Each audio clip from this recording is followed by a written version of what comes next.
नमस्कार। देश न्यूज के खास कार्यक्रम चक्कर राजनीति का में आप सभी का स्वागत है। मैं हूं राजेश सक्सेना। चक्कर राजनीति का में आज बात होगी दिल्ली के मुख्यमंत्री अरविंद केजरीवाल की। आज बात होगी जिस तरह से सुप्रीम कोर्ट के आदेश के बाद उनको शुक्रवार को जमानत मिली। जमानत के बाद वो रिहा हुए और ऐसे रिहा हुए जैसे ये लगा कि कोई बहुत बड़ा वो युद्ध जीत कर आए हों। और ये भी कह दिया कि अब हम 100 गुना ताकत के साथ काम करेंगे, आगे बढ़ेंगे। लेकिन ये 100 गुना ताकत आखिर उनकी कहाँ लगेगी और ये 100 गुना ताकत उनके क्या काम आएगी? क्या ये 100 गुना ताकत केंद्र सरकार के खिलाफ होगी? क्या ये 100 गुना ताकत पीएम नरेंद्र मोदी के खिलाफ होगी? लेकिन इतना यहां जरूर बता दूं कि अरविंद केजरीवाल को जमानत जरूर मिली है, लेकिन शर्तों के आधार पर मिली है। मुख्यमंत्री के तौर पर वो कोई ऐसे फैसले नहीं ले पाएंगे, फाइल्स पर हस्ताक्षर नहीं कर पाएंगे, तमाम सारी चीजें हैं। और यही आज का हमारा विषय है, आज का हमारा मुद्दा है कि केजरीवाल की आखिर जमानत के मायने क्या है। आगे बढ़ेंगे। दिल्ली के सीएम अरविंद केजरीवाल 177 दिन बाद शुक्रवार शाम तिहाड़ जेल से रिहा हुए, यानी कि तकरीबन 5.5 महीने बाद। सुप्रीम कोर्ट ने शुक्रवार सुबह ही एक्साइज पॉलिसी से जुड़े सीबीआई केस में उन्हें जमानत दी। कोर्ट ने कहा कि किसी को लंबे वक्त तक जेल में रखना स्वतंत्रता से अन्यायपूर्ण तरीके से वंचित करने जैसा है। अब सवाल उठता है कि केजरीवाल की रिहाई के आखिर सियासी मायने क्या हैं? केजरीवाल ने जेल से बाहर आते ही अपने आप को ऐसा पेश किया जैसे वो किसी युद्ध को फतह कर वापस आए हों। उन्होंने कहा कि मेरी ताकत और हौसला अब 100 गुना ज्यादा है, एक योद्धा की तरह।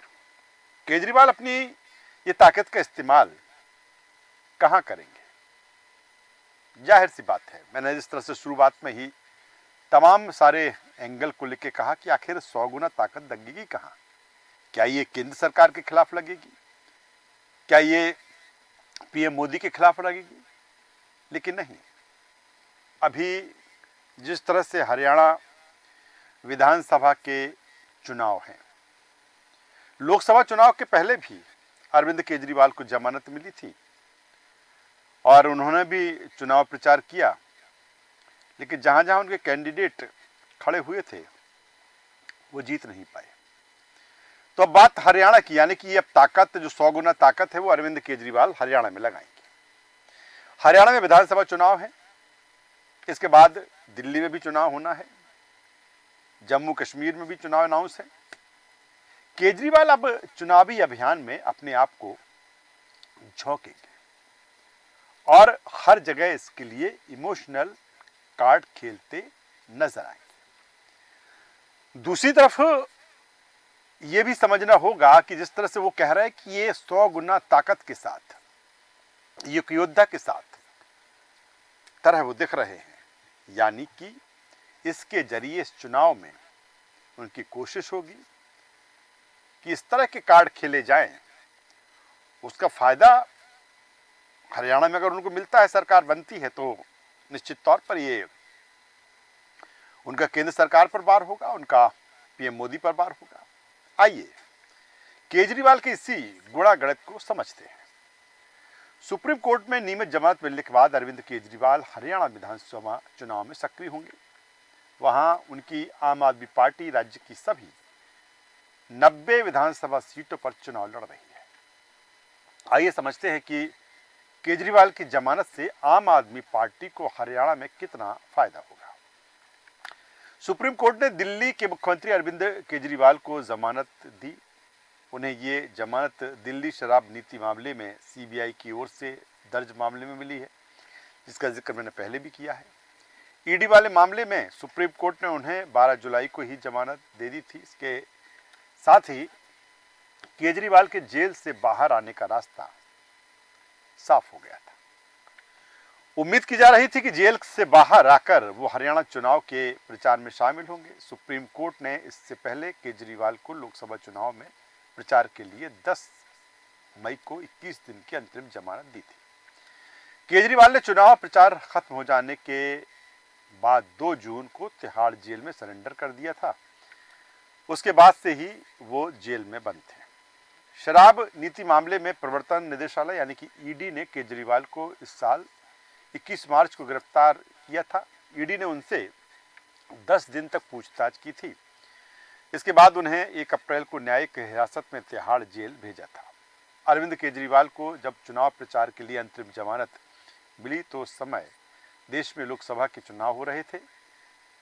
जेल से बाहर आते ही केजरीवाल ने चुनाव प्रचार का जिम्मा संभाल लिया था। इस बार जब उन्हें नियमित जमानत मिली है तो हरियाणा और जम्मू कश्मीर में विधानसभा के चुनाव हो रहे हैं। हरियाणा में उनकी पार्टी आम आदमी पार्टी चुनाव लड़ रही है, 90 की 90 सीटों पर चुनाव लड़ रही है। ऐसे में उम्मीद की जा रही है कि जेल से बाहर आते ही हरियाणा विधानसभा चुनाव के प्रचार में केजरीवाल सक्रिय हो जाएंगे। आज उन्होंने जिस तरह से दिल्ली में मंदिर में जाकर माथा टेका, भगवान को धन्यवाद किया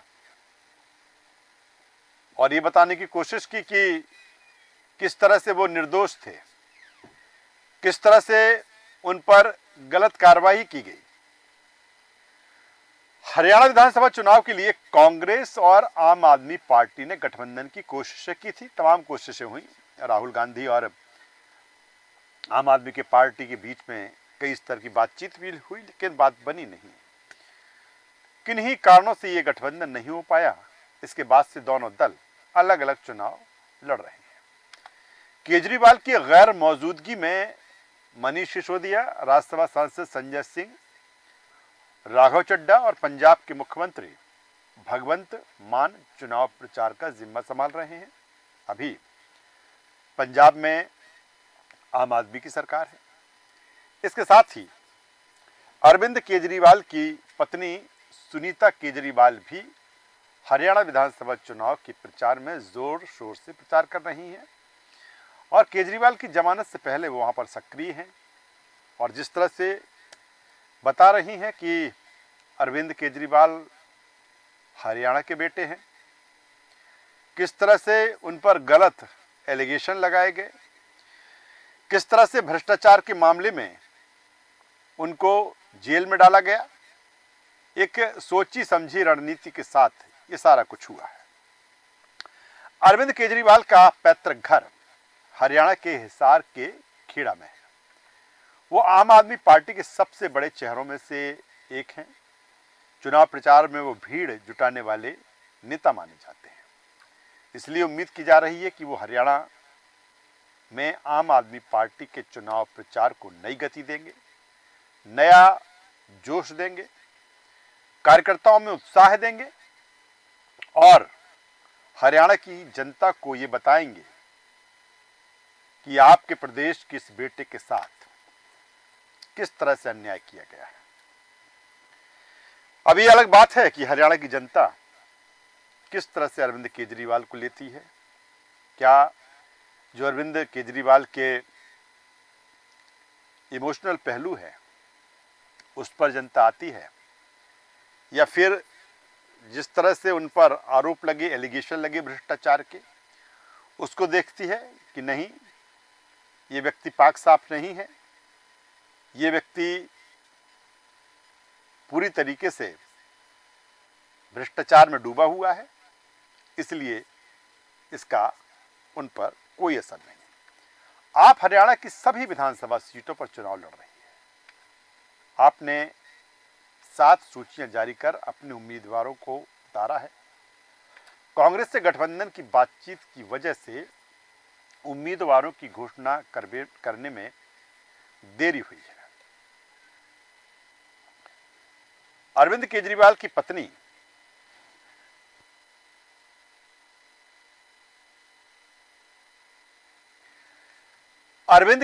की पत्नी चुनाव प्रचार का जिम्मा संभाले हुए, लेकिन अब जब अरविंद केजरीवाल बाहर आ गए हैं तो मियां बीबी पति पत्नी दोनों चुनाव प्रचार करेंगे। वो प्रचार के दौरान अरविंद केजरीवाल को हरियाणा का बेटा और बीजेपी का सताया हुआ बताने में कोई कोर कसर नहीं छोड़ रही है। पिछले 10 साल से हरियाणा में सरकार चला रही बीजेपी एंटी इनकम्बेंसी का सामना कर रही है। ऐसे में बहुत कुछ संभावना है कि शायद आम आदमी पार्टी का, अरविंद केजरीवाल का, उनकी पत्नी सुनीता केजरीवाल का जो इमोशनल कार्ड है वो वहां पर चल जाएगा। ऐसे में इस तरह के आरोपों का लोगों पर असर पड़ रहा है। वो बड़ी भीड़ जुटा रही हैं। आप उम्मीदवारों के नामांकन में भी बड़ी भीड़ देखी गई, यानी कि ये संकेत हैं जिसको लेकर हमारा अंदेशा भी है कि अरविंद केजरीवाल सिंपैथी गेन कर सकते हैं। केजरीवाल के जेल से बाहर आने के बाद हरियाणा में चुनाव प्रचार का असर उसके मतदाताओं में पड़ सकता है, जिसके संकेत अरविंद केजरीवाल के बाहर आते ही दिखने लगे हैं। आम आदमी पार्टी ने 2019 का हरियाणा विधानसभा चुनाव 46 सीटों पर लड़ा था। उसे केवल 0.48% वोट मिले थे। वहीं 2019 का लोकसभा चुनाव में आपने 3 सीटों पर चुनाव लड़ा और उसे 0.36% वोट मिले थे। ये आंकड़े निराशाजनक तो हैं, लेकिन इस बार के चुनाव में आपने जिस तरह से उम्मीदवार उतारे हैं उससे उसकी फील्डिंग मजबूत मानी जा रही है। आपने कुछ सीटों पर ऐसे उम्मीदवार भी उतारे हैं जो पिछले काफी समय से जनता के बीच रहे हैं और जनता का उन्हें समर्थन भी मिल रहा है। आम आदमी पार्टी के असर को अगर देखें तो उसकी वजह यह है कि जिस तरह से लगातार भारतीय जनता पार्टी हरियाणा में सरकार में है, और जाहिर सी बात है कि तमाम जो सर्वे बता रहे हैं कि एंटी इनकम्बेंसी का खामियाजा भारतीय जनता पार्टी को उठाना पड़ सकता है।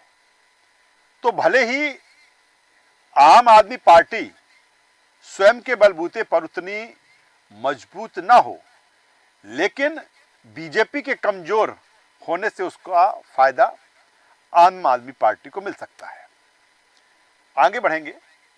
ऐसी 7-8 सीटें बताई जा रही हैं जहां आपके उम्मीदवार इन सीटों पर तो जिस तरह से हम अरविंद केजरीवाल के प्रभाव की बात कर रहे हैं कि जेल से छूटने के बाद क्या प्रभाव पड़ने वाला है, आम आदमी की 7-8 सीटों पर बढ़ेंगे तो 7-8 सीटें ऐसी बताई जा रही हैं जहां आपके उम्मीदवार अच्छी स्थिति में हैं। इन सीटों पर अरविंद केजरीवाल का चुनाव प्रचार परिणाम को बदल सकता है। इसके अलावा आपके प्रदर्शन को सुधारने में भी मदद करेंगे। अब यहाँ अरविंद केजरीवाल को जमानत किस तरह मिली, किस शर्त पर मिली, ये भी जान लेते हैं। तो दिल्ली के मुख्यमंत्री अरविंद केजरीवाल को सुप्रीम कोर्ट ने जमानत जिस तरह से दी, सुप्रीम कोर्ट ने सीएम अरविंद केजरीवाल को सीबीआई के मामले में सशर्त जमानत दी है। यानी सीएम केजरीवाल को जेल से बाहर आने के बाद सुप्रीम कोर्ट द्वारा बताई गई शर्तों को मानना होगा। ऐसा नहीं है कि आपको जमानत मिल गई तो आप कुछ भी करने लगे। शर्त लगाई गई है और उसी शर्तों के आधार पर आपको जमानत मिली है। यहाँ आपको बता दें कि पिछली दफ़ा कोर्ट ने इस मामले में अपना फैसला सुरक्षित रख लिया था। इस मामले में सुप्रीम कोर्ट ने केजरीवाल से पहले मनीष सिसोदिया को भी कुछ दिन पहले ही जमानत दी थी। मनीष सिसोदिया के जेल से बाहर आने के बाद बीआरएस नेता कविता भी जमानत पर जेल से बाहर आ चुकी है। अगर सीबीआई केजरीवाल को गिरफ्तार नहीं करती तो वो जुलाई में ही जेल से बाहर आ जाते। हमने पहले भी जिक्र किया। ईडी वाली मामले में कोर्ट से केजरीवाल को पहले ही अंतरिम जमानत मिल गई थी। अब सीबीआई वाले मामले में भी जमानत उन्हें मिल चुकी है। सीबीआई की गिरफ्तारी के खिलाफ केजरीवाल हाई कोर्ट गए और फिर जब बात नहीं बनी तो सुप्रीम कोर्ट गए। सीबीआई की दलील थी कि केजरीवाल को पहले लोअर कोर्ट जाना चाहिए था, इसके बाद उन्हें हाई कोर्ट और फिर सुप्रीम कोर्ट का रुख करना चाहिए था, लेकिन सुप्रीम कोर्ट ने ईडी की दलील को नहीं माना। अब बात आती है कि आखिर कौन सी ऐसी शर्तें हैं जिसके आधार पर अरविंद केजरीवाल को जमानत मिली है। सुप्रीम कोर्ट ने सीबीआई वाले मामले में केजरीवाल को जमानत जरूर दी है, लेकिन इसके साथ ही उन पर शर्तें भी लगाई हैं। कोर्ट ने कहा है कि ईडी मामले में मिली अंतरिम जमानत पर लागू शर्तें इस मामले में भी लागू रहेंगी। वो फाइल पर साइन नहीं कर पाएंगे। कोर्ट ने केजरीवाल से कहा कि जमानत अवधि के दौरान वो शराब नीति मामले में टिप्पणियां नहीं करेंगे। उनसे जमानत में सहयोग भी करने को कहा गया है। सुप्रीम कोर्ट ने केजरीवाल से कहा कि वो बतौर सीएम दफ्तर नहीं जा सकते। इसके साथ ही वो किसी भी फाइल पर साइन नहीं कर पाएंगे, जिसका जिक्र मैं पहले भी कर चुका हूं कि हरियाणा के चुनाव में वो प्रचार कर पाएंगे। सीबीआई मामले में सुप्रीम कोर्ट से राहत मिलने के बाद केजरीवाल भले ही दफ्तर नहीं जा पाएंगे, लेकिन हरियाणा चुनाव में वो प्रचार कर पाएंगे। तमाम सारे एंगल भी मैंने आपको बताए। सुप्रीम कोर्ट ने उनकी निजी आज़ादी पर कोई रोक नहीं लगाई है। ऐसे में हरियाणा के चुनाव प्रचार के दौरान अरविंद केजरीवाल के पहुंचने से अब आम आदमी पार्टी को बड़ा फायदा हो सकता है। आम आदमी पार्टी वहां पर मजबूत हो सकती है और 7-8 सीटें ऐसी भी हैं जहां पर कुछ रुख जो हवा है वो आम आदमी पार्टी के पक्ष में दिख रही है। सरकार के स्तर पर कुछ बदलेगा नहीं। दिल्ली सरकार के कामकाज की बात करें तो केजरीवाल के बाहर से उसमें कुछ खास बदलाव देखने को नहीं मिलेगा। सुप्रीम कोर्ट ने बतौर सीएम उन पर पाबंदी बरकरार रखी है। दिल्ली में मेयर के चुनाव की फाइल का मामला अटका हुआ है। चुनाव अभी भी अधर में है। केजरीवाल जेल से बाहर आने के बाद भी इस फाइल पर साइन नहीं कर पाएंगे। मंत्रियों की जो नियुक्ति है वो नहीं कर पाएंगे। केजरीवाल सरकार में एक मंत्री के इस्तीफे के बाद उसकी जगह खाली है। सुप्रीम कोर्ट ने चूंकि केजरीवाल के फाइल साइन करने पर रोक लगाई हुई है, इसलिए वो अपने मंत्री को भी नियुक्त नहीं कर पाएंगे। तो ये तमाम सारे एंगल हैं। जिस तरह से आज का जो हमारा विषय रहा कि दिल्ली के मुख्यमंत्री अरविंद केजरीवाल की जमानत के आखिर मायने क्या हैं। जमानत मिली, अब अरविंद केजरीवाल इसका किस तरह से उपयोग करेंगे। किस तरह से वो कह रहे हैं कि हम 100 गुना ताकत से काम करेंगे। वो 100 गुना ताकत कहां लगेगी, किस तरह से लगेगी और इसका फायदा उन्हें किस तरह से मिलेगा। अब आने वाला समय, आने वाला वक्त बताएगा कि अरविंद केजरीवाल को जो जमानत मिली है उससे आम आदमी पार्टी जो आने वाले समय है, हरियाणा का चुनाव तो चल ही रहा है, जम्मू कश्मीर का चुनाव है, हरियाणा में 90 सीटों पर है और फिर 2025 की जिस तरह से शुरुआत होगी तो फिर दिल्ली विधानसभा के चुनाव हैं। अरविंद केजरीवाल चाहेंगे कि इस समय का उपयोग अपने आप को मजबूत करने के लिए किया जाए, अपनी पार्टी को मजबूत करने के लिए किया जाए और जो छवि उनकी भ्रष्टाचार की बनी है, पहले कभी अन्ना आंदोलन में उनकी एक स्वच्छ छवि इस देश में बनी थी। भ्रष्टाचार के खिलाफ उन्होंने लंबी लड़ाई लड़ी, धरने पर बैठे, लेकिन उसी भ्रष्टाचार को लेकर अरविंद केजरीवाल शिकंजे में हैं और जेल से छूटकर आए हैं। अब देखना होगा कि अरविंद केजरीवाल को इसका कितना फायदा मिलता है, किस तरह से उपयोग करते हैं और उनकी 100 गुना ताकत कैसी होगी, ये आने वाला वक्त बताएगा। देश न्यूज के खास कार्यक्रम चक्कर राजनीति का में आज बस इतना ही। फिर मिलेंगे एक नए विषय के साथ। तब तक नमस्कार।